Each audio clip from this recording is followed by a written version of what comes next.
and welcome to a new tutorial. Today let's visit the mountains. We're going to be painting a watercolor mountain using watercolors and some crayons. Some materials that we'll be using today is 100% cotton paper, or you can also use a Canson Montoile paper.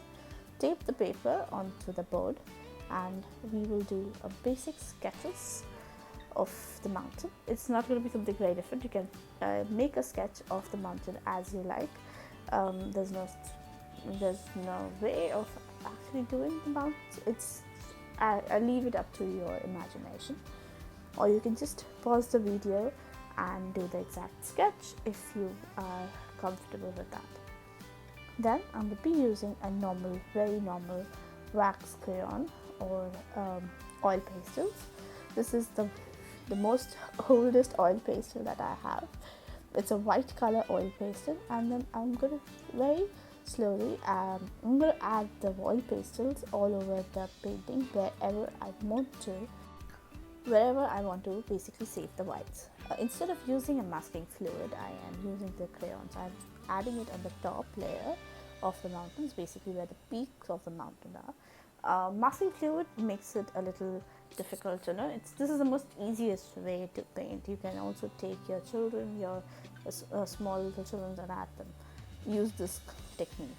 I'm going to be adding this crayons all around, wherever, a little bit in the between areas, to show the flow of snow falling, or there's some snow in the background.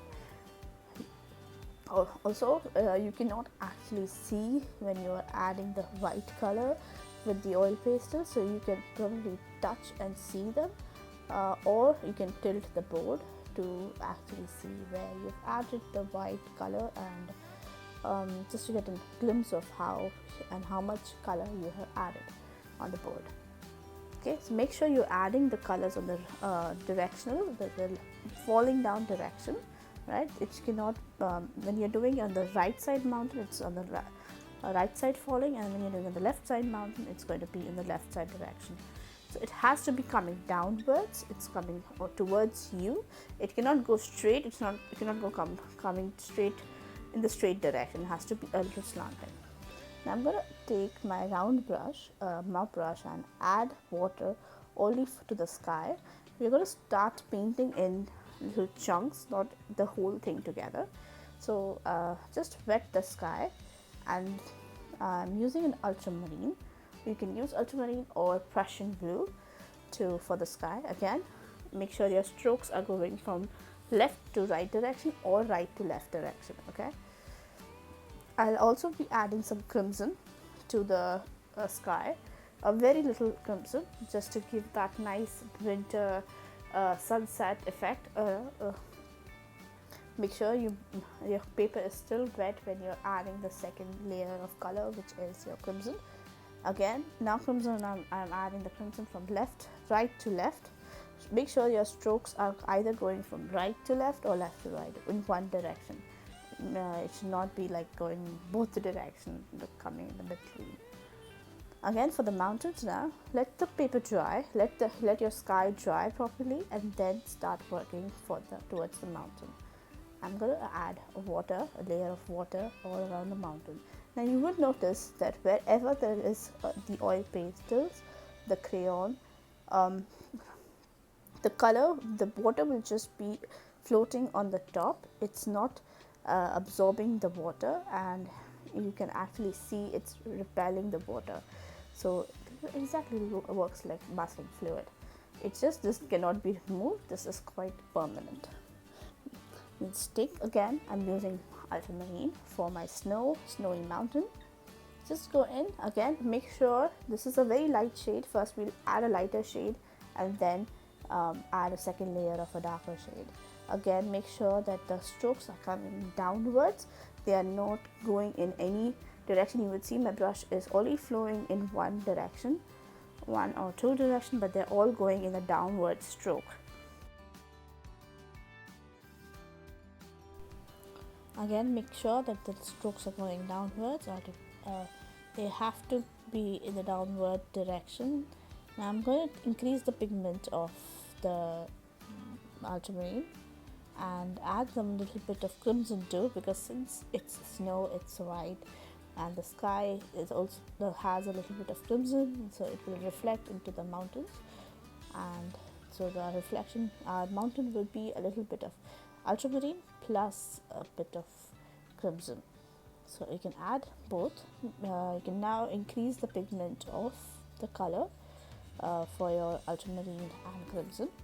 You see, I'm using a lot of darker shade, and I'm also avoiding adding more more water to the brush. You can switch to a smaller brush because my brush tends to hold more water or more color.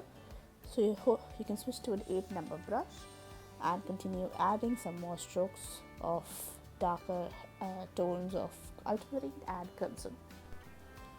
Once you've finished adding the colors to your mountain, we will take a little tissue paper and slightly damp it, slightly wet the tissue and remove the excess color that's settled over your wax crayon, the oil pastels.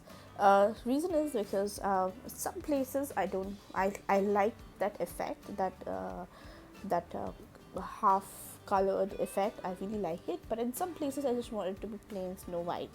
I will also add some colors over there using a paint spray probably at the end, but right now we want to clean it out. Switching to a small brush, 0 or a 2 number brush, and I'm going to start adding the finer details. We're going to start with the Payne's Grey, adding on the sides of the snow, the corners of the snow.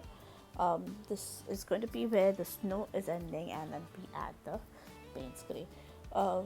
Adding the Payne's Grey, make sure that you're adding it in again the falling strokes, in the falling format, not in this any direction. It should be coming downwards so that it looks like it's a part of the mountain and it is creating motion when you paint.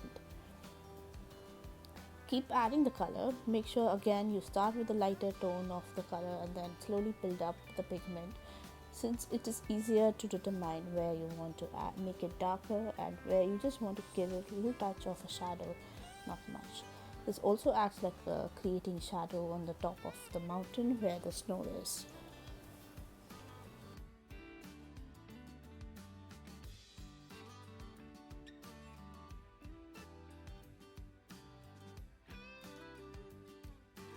While adding it to the bigger spaces, you can also shift to 8 number brush, but if you are more comfortable using a thinner brush, please stick to the thinner brush.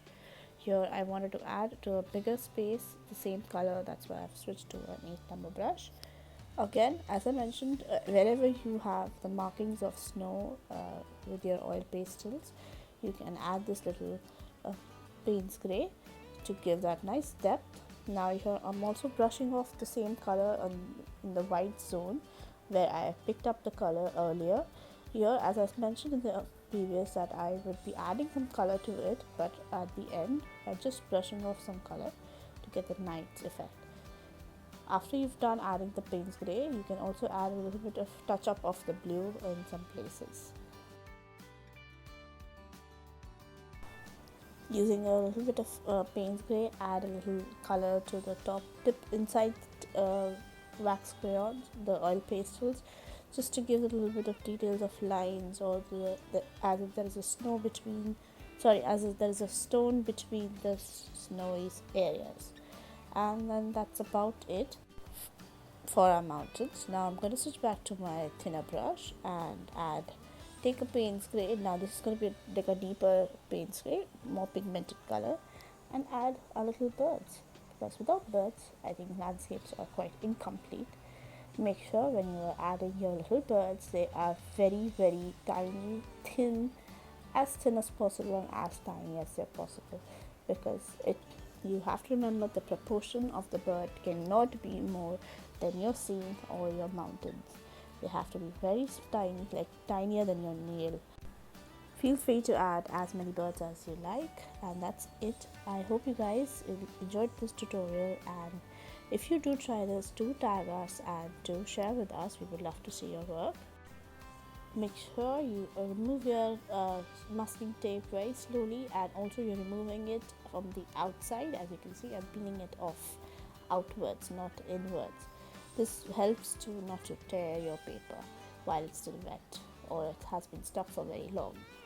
So I hope you guys liked the tutorial, and you can follow us on Instagram or YouTube for such amazing tutorials. I will see you guys in the next tutorial. Thank you. And finally, don't forget to sign off your paintings. Thank you, and take care, and bye bye.